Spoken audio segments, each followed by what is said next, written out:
जय हिंद दोस्तों, मैं दिशा आपका स्वागत करती हूँ अपने आदर्श पूर्व आईएएस ग्रुप में। आज हम अपनी क्लास में बात करेंगे सामाजिक विज्ञान, सामाजिक एवं राजनीतिक जीवन का प्रथम अध्याय कक्षा 6, यानी हम एनसीईआरटी क्लास 6 से स्टार्ट करेंगे 12 तक की। अब आपको रोज़ हमारे वीडियो डेली मिलेंगे एनसीईआरटी के, है ना। तो चलिए कक्षा 6 से स्टार्ट करते हैं पॉलिटी। तो पहला अध्याय है विविधता की समझ, यानी विविधता होती क्या है, सबसे पहले हमें ये समझना चाहिए। तो हम आपको बता दें विविधता क्या होती है। विविधता मतलब कि बहुत से एक ही देश में, मतलब हम अपने देश की बात कर रहे हैं, हमारे देश में विविधता क्या हो सकती है। एक ही देश में विभिन्न धर्मों के लोग, है ना, विभिन्न क्षेत्रों के लोग, संस्कृति, है ना, उनका रहन सहन, खान पान, भाषा, त्योहार, ये सब अलग होते हैं ना, यही विविधता है ना। तो हमारे भारत की एक बहुत अच्छी बात है कि विविधता में भी एकता है। मतलब इतनी विविधता होते हुए भी हमारा भारत आज भी एक होके देश की तरक्की कर रहा है ना। हाँ, तो इसमें देखिए एनसीईआरटी जो है उसमें बहुत कुछ पढ़ने वाला होता है, लेकिन हम अपने हमारे लिए जो इम्पोर्टेंट है हम केवल वही पढ़ेंगे, है ना। तो विविधता की समझ हमने समझी कि विविधता क्या है। आइए हम आगे बढ़ते हैं। देखिए, अब जो हमारे लिए इम्पोर्टेंट है वो है गैर बराबरी। गैर बराबरी होती क्या है, इसका क्या मतलब है। तो होता क्या है, बहुत से लोगों के पास ना तो अवसर होते हैं, ना ही ऐसा कोई संसाधन होता है जिससे कि वो आगे बढ़ सके, है ना। तो क्या होता है कि जब उनके पास ऐसे ना ही अवसर होते हैं, ना ही ऐसे संसाधन होते हैं, तो ये ये गैर बराबरी है। मतलब ये विविधता नहीं है। विविधता मैंने बताया था आपको, वो होती है जिसमें धर्म, जाति, है ना, संस्कृति, क्षेत्रों के लोग, उनका रहन सहन, खान पान सब अलग अलग होता है, लेकिन वो सब एकजुट रहते हैं। लेकिन इसमें क्या है कि जो गैर बराबरी क्या है इसमें कि कुछ लोगों के पास अवसर ही नहीं है ना, ना ही ज़मीन है उनके पास, ज़मीन, पैसे जैसे संसाधन है। तो ये विविधता नहीं है, क्योंकि जहाँ विविधता होती है वहाँ पे अलगाव नहीं होता है। और आप ध्यान रखिए, जिन व्यक्ति के पास अवसर नहीं होंगे, ना ही संसाधन होंगे, तो वो हमेशा अपने आप को हीन भाव से अपने आप को ग्रसित पाएंगे, हमेशा लोगों से दूर रहते हैं ऐसे व्यक्ति, है ना। और हाँ, अक्सर होता क्या है ना, बड़े आदमी लोग भी ऐसे लोगों से बहुत ही गलत तरीके से पेश आते हैं, है ना। तो ये तो है गैर बराबरी। गैर बराबरी मतलब वही दोबारा से बताऊंगी कि कुछ लोगों के पास ना तो अवसर होते हैं, ना ही संसाधन होते हैं, ज़मीन और पैसे जैसे। हाँ, तो जैसे मान लो एग्जांपल देते हैं हम, गरीबी और अमीरी। तो गरीबी जो अमीरी है वो एक विविधता का रूप नहीं है, क्योंकि इसमें अलगाव हुआ है गरीबी और अमीरी में। गरीब और अमीर एक साथ नहीं रहते, है ना। तो इनमें जो इतना जो बड़ा अंतर है हर एक चीज़ का, उनके रहन सहन, खान पान, है ना, तो ये विविधता नहीं है, ये एक गैर बराबरी है। जैसे और दूसरा हम बात करते हैं जाति व्यवस्था। जो जाति व्यवस्था है वो भी विविधता का रूप नहीं है, वो एक असमानता का रूप है। इस व्यवस्था में क्या होता है, समाज को अलग अलग समूह में बांट दिया जाता है ना। जो इस बंटवारे का जो आधार होता है वो ये होता है कि लोग किस तरीके का काम करते हैं, किस जाति में पैदा हुए हैं, उसे बदल नहीं सकते वो जाति को, ना। ये तो हो गई जाति व्यवस्था, है ना। तो इसमें क्या है, ये विविधता का बिल्कुल भी रूप नहीं है। विविधता का वो रूप बिल्कुल भी नहीं होगा जिसमें दो समूहों के बीच काफ़ी ज़्यादा अंतर होगा, भेदभाव का। वो विविधता का रूप कभी नहीं होगा। जैसे हम थोड़ा एग्जांपल ले लेते हैं। जैसे मान लीजिए, अगर आप कुम्हार के घर में पैदा हो गए, तो आपकी जाति कुम्हारी होती है और आप बस वही बन कर रह जाते हैं। कोई व्यक्ति जाति से जुड़ा हो अथवा कोई भी, वो अपना पेशा नहीं बदल सकता, इसलिए उस ज्ञान के अलावा किसी अन्य ज्ञान को हासिल करना जरूरी नहीं समझा जाता था। इससे गैर बराबरी पैदा हुई, है ना। तो ये तो थी आपकी गैर बराबरी, जाति व्यवस्था, ये सब, है ना। अब हम आगे बढ़ते हैं। विविधता हमारे जीवन को कैसे समृद्ध करती है। पहले तो हम जान लें विविधता कैसे हमारे अंदर आई होगी, या हमको कैसे उसने प्रभावित किया होगा, है ना। तो सबसे पहले आप एक एग्जांपल ले लीजिए, जैसे समीर 1 और समीर 2 दोस्त बने, है ना। ठीक वैसे ही आपकी भी सहेलियाँ होंगी जो आपसे बहुत अलग होंगी। शायद उनके घर में अलग तरह का खाना खाया जाता होगा और आपके घर पे अलग, है ना। तो उनकी भाषा कुछ और हो सकती है, आपकी भाषा कुछ और हो सकती है ना। तो ऐसे ही एक एग्जांपल और लेते हैं। मान लीजिए, तो हमने समीर का एग्जांपल लिया था कि या हम अपने आसपास का एग्जांपल ले लें। आपके कुछ होंगे आपके फ्रेंड्स, उनके यहाँ पे कुछ और रीति रिवाज होंगे, हमारे यहाँ पे कुछ और होंगे ना। सबकी संस्कृति थोड़ी बहुत अलग अलग होती है। तो ये होती है एक विविधता जो हमारे जीवन को ऐसे, मान लीजिए उनकी कुछ अच्छी चीज़ें हैं उनकी संस्कृति में, हमने ले ली, हमारी कुछ अच्छी चीज़ें हैं उन्होंने ले ली, है ना। तो ये इससे क्या होता है कि हम लोग एक दूसरे से बहुत अच्छे से कनेक्ट होते जाते हैं। और वैसे भी आज हम एक दूसरे में अगर जुड़े हुए हैं, भारत के लोग सभी लोग अगर एक दूसरे में जुड़े हुए हैं, तो वो संस्कृति, है ना, अपने मतलब संस्कृति, रहन सहन, इन सब से आपस में काफ़ी ज़्यादा कनेक्टेड हैं। आपने देखा होगा जब भी हमारे मान लीजिए हम कहीं से बिलोंग करते हैं, वहीं से कोई दूसरा व्यक्ति भी बिलोंग करता है और वो हमें मिल जाता है, तो उससे एक अपनेपन का हमें फील होता है ना। तो ऐसे ये विविधता है जो हमें इतना मतलब कनेक्ट करती है। चलिए, भारत में विविधता।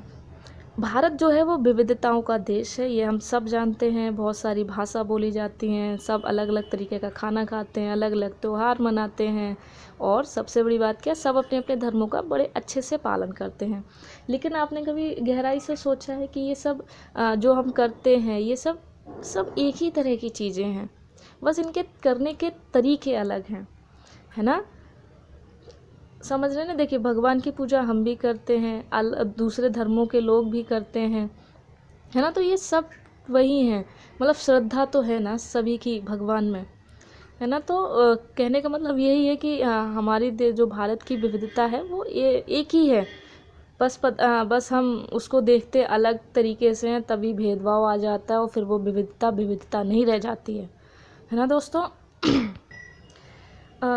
हम विविधता को कैसे समझें। बहुत सालों पहले, मतलब करीब 200 वर्ष पहले, जब कोई वाहन नहीं था, मतलब ना रेल, हवाई जहाज, बस, कार, ये सब हमारे जीवन के हिस्सा नहीं था, तब भी तो हम संसार की यात्रा करते थे ना, एक जगह से दूसरी जगह जाने के लिए, है ना। माना पानी के जहाज पर जाते थे, घोड़े या ऊँट पर बैठ के जाते थे, या पैदल जाते थे, बहुत समय लगता था। अब सीधी सी बात है, जब इतना समय लगता था तो हमें थोड़ा रेस्ट की भी ज़रूरत होती होगी, है ना। या अक्सर यात्राओं के दौरान ऐसा होता था कि हम अपनी यात्रा सफल ही ना कर पाएँ, तो बहुत से लोग वहीं बस जाते थे, या हमें ऐसी परिस्थितियाँ मिल जाती थी कि हमें वहाँ से अच्छा, हमें वहाँ रुकने में ज़्यादा सुविधा होती, है ना, तो हम फिर वहीं रुक जाते थे, है ना। तो अक्सर होता क्या था, ये यात्राएं खेती और बसने के लिए नई ज़मीन की तलाश में या फिर व्यापार के लिए की जाती थी। तो जहाँ जिसको अच्छी खेती या अच्छा, मतलब उनको ऐसी जगह मिल गई जहाँ बसने में उनके लिए अनुकूल है ना, या ऐसी जगह में जहाँ उनका व्यापार हो सके, तो लोग वहीं बस जाते थे, है ना। तो इसलिए लोग नई जगह पर अक्सर काफ़ी लंबे समय तक ठहर जाते थे, जिससे क्या होता था, इसके अलावा सूखे और अकाल के कारण भी कई बार लोग अपना अपना घर बार छोड़ देते थे, है ना। और अपना जब पेट भर तक नहीं खाना मिलता था तो वे नई जगह पर चले जाते थे, है ना। तो इससे क्या होता था, हम एक स्थान से दूसरे स्थान जाते चले गए, हमारी खान पान, रहन सहन सब बदलता चला गया, है ना। तो फिर क्या, उससे क्या हुआ, इससे भाषा, भोजन, संगीत, धर्म, क्षेत्र आदि नए और पुराने का मिश्रण होता चला गया, और संस्कृति और नई जगह की संस्कृति में आदान प्रदान होता गया, और धीरे धीरे मिश्रित यानी मिली जुली संस्कृति उभरी। हाँ, अगर हम इतिहास भी देखें कि अलग अलग क्षेत्रों का, हमने देखा होगा ज़्यादातर, अगर किसी इतिहास को अगर किसी ने सबसे ज़्यादा प्रभावित किया होगा तो वहाँ की संस्कृति ने, है ना। इतिहास को संस्कृति ने बहुत ज़्यादा प्रभावित किया,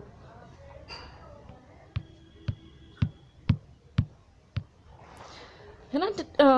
और क्या, लोग अलग अलग तरह की भौगोलिक स्थितियों से भी प्रभावित होते थे और उनमें कैसे सामंजस्य बैठाते थे। एग्जाम्पल के तौर पे समुद्र के पास रहने में और पहाड़ी इलाकों में रहने में बड़ा फ़र्क है। ना केवल वहाँ के लोगों को कपड़ों और खान पान की आदतों में फ़र्क होगा, बल्कि जिस तरह का काम वे करेंगे वे भी अलग होंगे। शहरों में अक्सर लोग यह भूल जाते हैं कि उनका जीवन उनके भौतिक वातावरण से किस तरह गहराई से जुड़ा हुआ है। ऐसा इसलिए कि शहरों में लोग बिरले ही अपने सब्जी या अनाज उगाते हैं, वे इन सब चीज़ों के लिए बाहर बाज़ार पर ही निर्भर रहते हैं, है ना। तो ये तो थी फिर हमारी विविधता, है ना। तो आप समझे ना कि विविधता होती क्या है, भारत में विविधता क्या है ना, और विविधता कैसे आई, है ना। तो विविधता का हमारे हमारे जीवन पर कितना प्रभाव पड़ता है ना। तो विविधता ही है जो हम सबको आज एकजुट किए हुए है। और वैसे भी आज पूरा भारत पूरे विश्व में ना जाना जाता है तो केवल विविधता में एकता की वजह से। अब हम बात करते हैं विविधता में एकता। जो भारत की विविधता है या अनेकता है, उसको अपने भारत की ताकत का स्रोत माना जाता था। जब अंग्रेज़ों का भारत पर राज था तो उस समय विभिन्न धर्म, भाषा और क्षेत्र की महिलाओं और पुरुषों ने अंग्रेज़ों के खिलाफ मिलकर लड़ाई लड़ी थी, है ना। भारत के स्वतंत्रता संग्राम में अलग अलग परिवेशों के लोग शामिल थे। उन्होंने एकजुट होकर, है ना, एकजुटता की ताकत दिखाकर आंदोलन किया, है ना, और जेल में इकट्ठे हुए और अंग्रेज़ों का अलग अलग तरीके से विरोध किया। अंग्रेज़ों ने तो सोचा था कि वे भारत के लोगों में फूट डाल सकते हैं क्योंकि उनमें काफ़ी विविधताएं हैं, लेकिन वो गलत थे। हमारे अंदर, हमारे भारत में विविधता होते हुए भी इतनी एकता थी कि अंग्रेज़ों को भारत छोड़कर जाना पड़ा, है ना।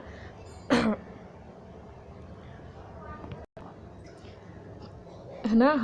हमारे भारत की एकता को दिखाने के लिए एक गीत भी गाया गया था जलियांवाला हत्याकांड के बाद, जो अमृतसर में गया था, वो आपके सामने है।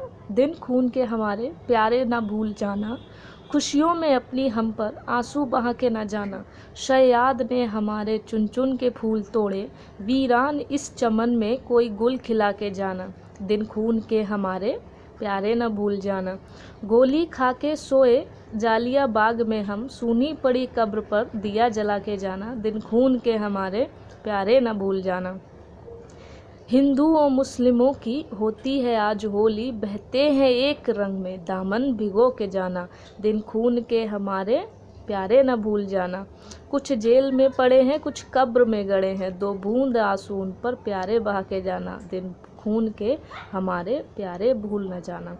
देखिए कितनी अच्छी भारत की विविधता में एकता को इस गाने में दर्शाया गया है। तो जलियांवाला जो बाग हत्याकांड हुआ था उस समय उसके बाद ये गाया गया था। उस समय हिंदू, मुसलमान, सिख, ईसाई सब मिलकर अंग्रेज़ों के छक्के छुड़ाने में लगे हुए थे। अंग्रेज़ हमारी इस विविधता में एकता को देखकर इतने ज़्यादा प्रभावित हुए और उनको क्या कहते हैं, अपना भारत को आज़ाद करना पड़ा और उन्हें छोड़कर जाना पड़ा, है ना। इसी बीच जवाहरलाल नेहरू जी ने अपनी किताब में लिखा है, उन्होंने लिखा है भारत एक खोज, उनकी ये किताब है, उसमें उन्होंने लिखा है कि जो भारतीय एकता है वो हम पर बाहर से कोई थोपी हुई चीज़ नहीं है, बल्कि वो हम सब ने अपने मन में, है ना, अपने मन में उसको उभारा है ना। हम सब हमारे जो देश के अंदर जो भी विविधता है, विविधता के अंदर जितने भी धर्म, जाति, है ना, क्षेत्र, रहन सहन या जो भी संस्कृति है, उन सब के प्रति हम सबका एक दूसरे के प्रति काफ़ी आदर सम्मान है। इसलिए आज जो विविधता है वो हमारे दिलों में जिंदा है, ना कि हम पे बाहर से थोपी हुई कोई चीज़ है ना। तो यहाँ से ही अपने जवाहरलाल नेहरू जी ने अनेकता में एकता का विचार दिया। रविन्द्रनाथ टैगोर द्वारा रचित हमारा राष्ट्रगान भी भारतीय एकता की ही एक अभिव्यक्ति है। राष्ट्रगान किस तरह से एकता का वर्णन करता है, इसको चाहे आप अपने शब्दों में लिखकर देखिएगा, आपको अच्छा लगेगा। तो हमने विविधता में एकता जानी है ना, विविधता की समझ जानी।